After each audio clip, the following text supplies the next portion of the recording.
Hey, hey, how do you do? We're gonna butcher some movies for you, 'cause Kristy doesn't know movies. Alright, welcome to a new episode of Kristy Doesn't Know Movies. How you doing?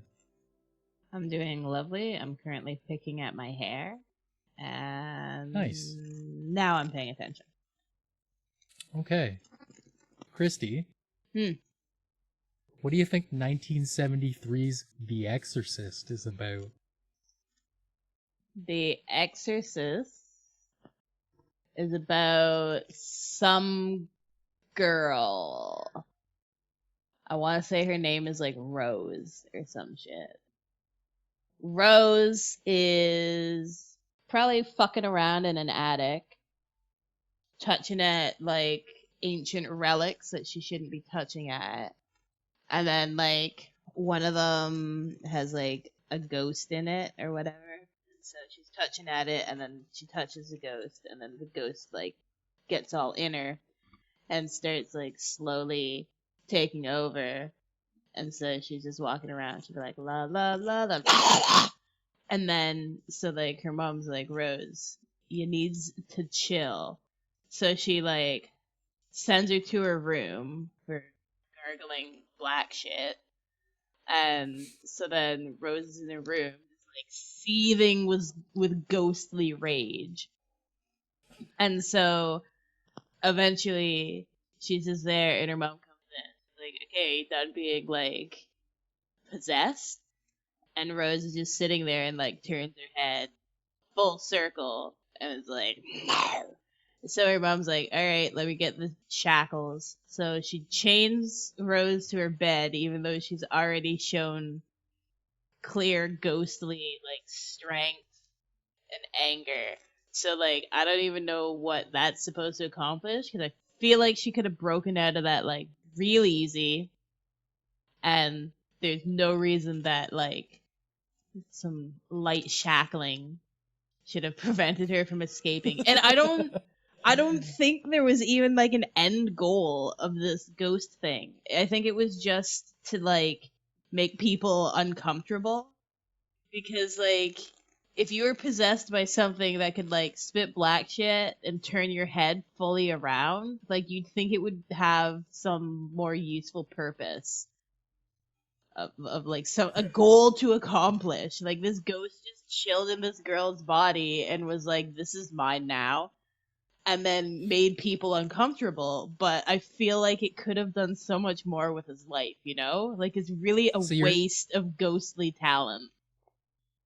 Yeah, so it's not reaching its full ghostly potential. No, because like doing something like that, I don't know, it could have like gone and bit somebody and maybe changed them, like put a bit of its ghostliness into them and made some like ghost zombies. Or it could have like hidden this ghostliness and like run for president or something. And then like I don't know, like it could have done so much more than just gurgle ominously. And Hashtag Ghost for President 2020. and so yeah, and then the mom was just like sick of this shit. She's just like, that's it, Rose and your ghost friend. Like, I'm sick of you spitting black shit at me every time I walk in your room. It's been days, and I'm just not putting up with it. And so she just anticlimactically calls a priest and like an exorcist, if you will. And the exorcist comes in and is like, yep, that's one possessed ass woman right there. And the mom's like, can you fucking do something? And he's like, okay, let me come back tomorrow with my holy water or something. And so like it's not immediately resolved, because there has to be like some length to the movie that has no plot, because this ghost has no aims or goals in life.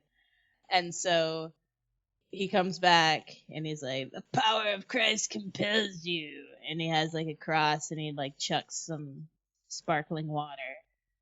And then the ghost is like, ew, Bible things, and leaves.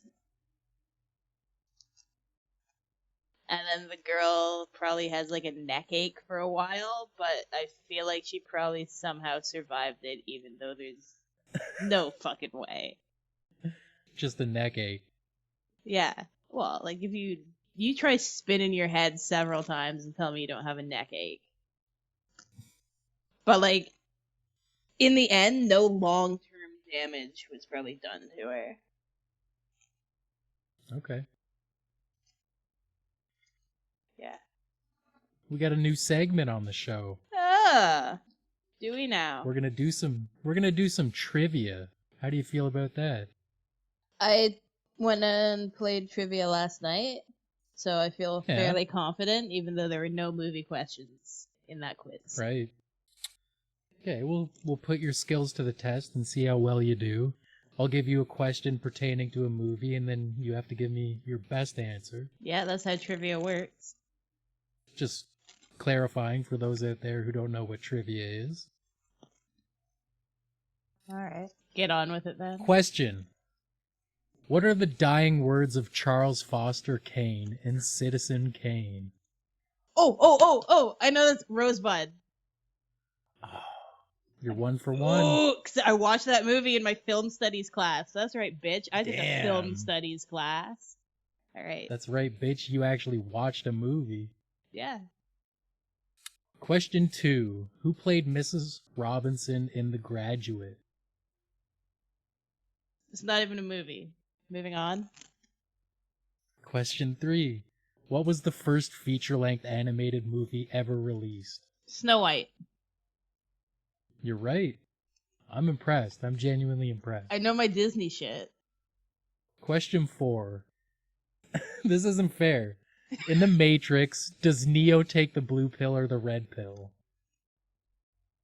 Oh, I watched The Matrix, but it was like 3 months ago. I don't know, probably the red pill. You're right. Yes! It was a 50-50 God damn it. chance. Question. For what movie did Tom Hanks score his first Academy Award nomination? Castaway? Fuck. It's Big. What? The movie that he got nominated for was called Big. It's not even a movie. Okay, Next moving question. on. What 1927 musical was the first talkie? I don't know. On the Waterfront. Wrong. Question. What's the name of the skyscraper in Die Hard? The Chrysler Building? It's Nakatomi Plaza. You would be wrong. The Chrysler Building. Shut up. Question. What flavor of Pop-Tarts does Buddy the Elf use in his spaghetti in Elf? I don't even know what any of the flavors of Pop-Tarts are. Those things are nasty sugar pucks. Guess. Nasty sugar puck. That's my guess. Oh, you're right. Okay, I'll give it to you. Question. What shocking Wes Craven horror movie carried the marketing tagline, "To avoid fainting, keep repeating, it's only a movie"? The Ring? Oh my god. No, you're wrong. It's The Last House on the Left.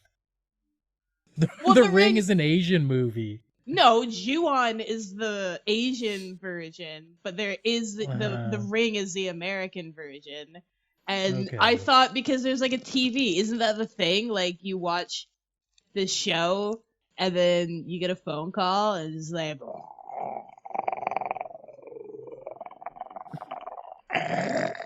7 days or whatever. Moving right along, our last question of trivia segment. All right. What pop vocal group performs at the wedding in Bridesmaids? Fucking Smash Mouth. Why would I know that? Wrong. I didn't keep track of how many you got right or wrong, so we'll just say you did pretty goddamn good for someone who doesn't watch movies. Yeah. All right, our next movie, Kristy, What do you think 1980s The Shining is about? All I know about it is the Simpsons episode about the Shannon. Okay. Okay. So, Jack Nicholson Yeah.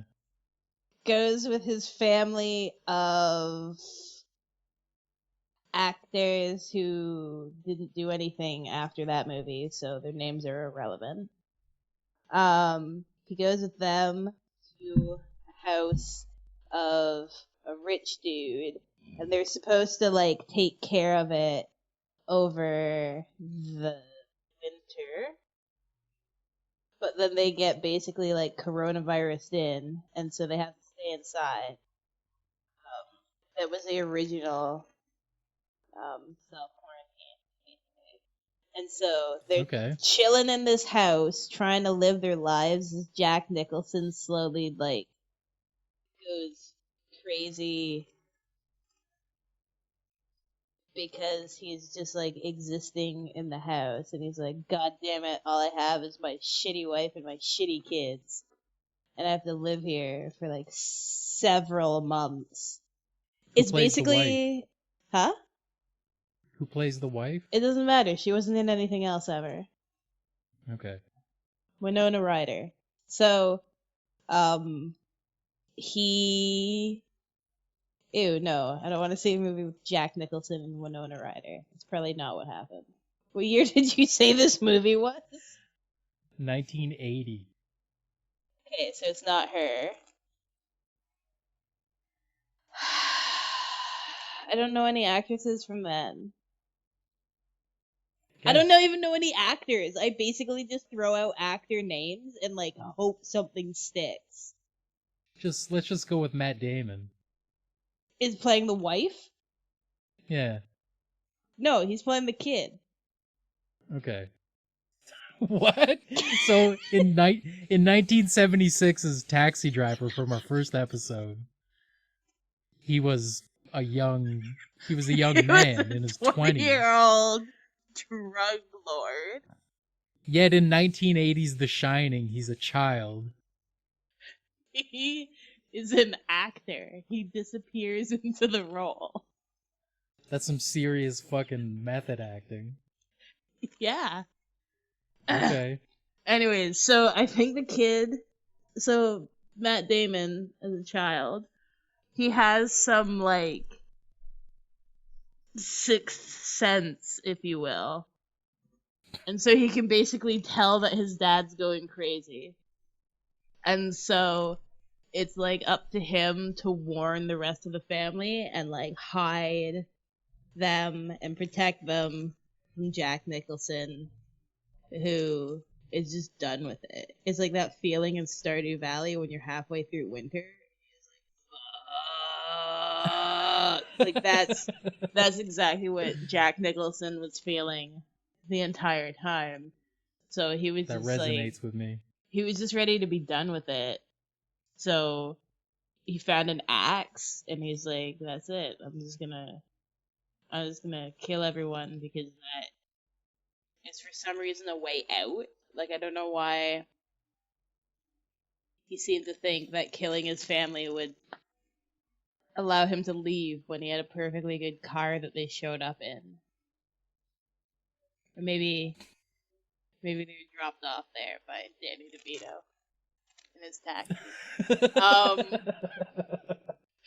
So anyways, like there's other ways for them to get home probably. Unless somebody cut the phone line. Maybe that's what it is. Somebody cut the phone line so they couldn't call a taxi, and it was winter so they didn't want to walk, and they had to wait till spring because their car broke down or something. Like it seems like there's an alarming amount of coincidences that you would need in order to prevent you from leaving the house, and I really don't feel like murdering your family is a solution to that problem. Like if you were to just sit down at that typewriter and start typing up like a flow chart of like how to solve the problem of in the fucking house I don't want to be in. Like so many more things. Like, just go outside and start making some smoke signals or something. Like, if your phone's line is cut. Or just, it's a big fucking house. Just don't look at your family if they're driving you nuts. Just be like, hi fam, like leave a suicide note and then like hide in the West Wing where nobody will find you.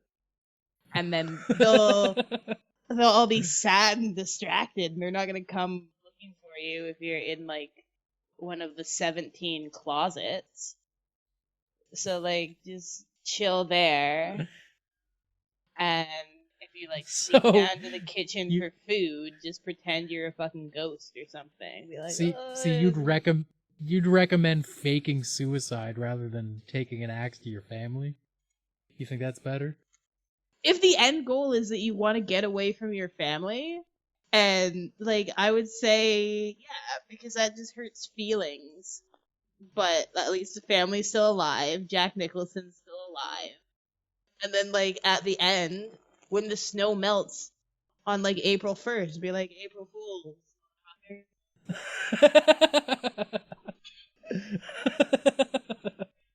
So like there's just so many other things he could have done rather than trying to take an axe to his family.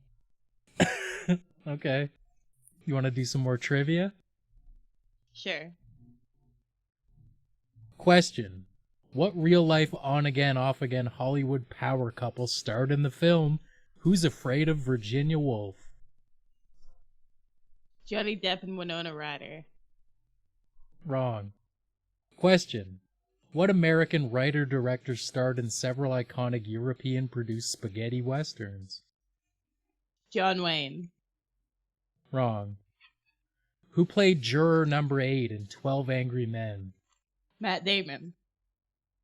You're right. You're always right. When it's Matt Damon. I can never go wrong with Matt Damon. You are an expert. I am. Question. The head of what kind of animal is front and center in an infamous scene from The Godfather? A horse. You're right. Question. What TV show was Jack Nicholson referencing when he ad-libbed "Here's Johnny" in The Shining? Johnny Carson. Yeah! Question. What critically panned 1984 country musical comedy starring Dolly Parton and Sylvester Stallone eventually became a cult classic?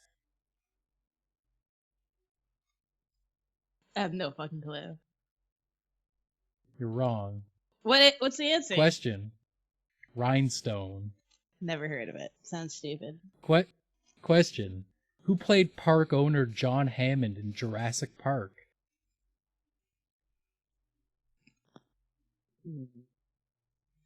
Christopher Lloyd.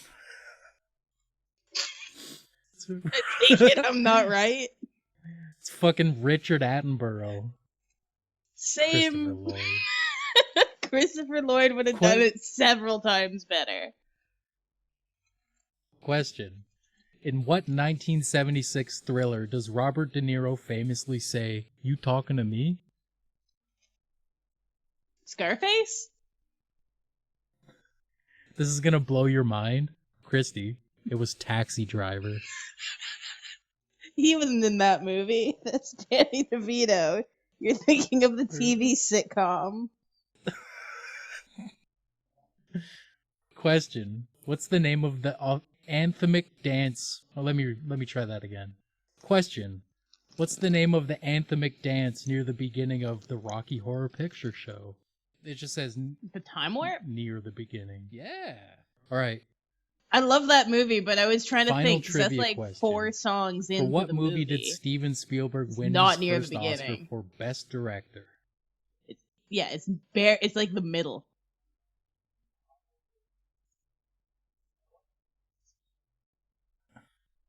Schindler's List.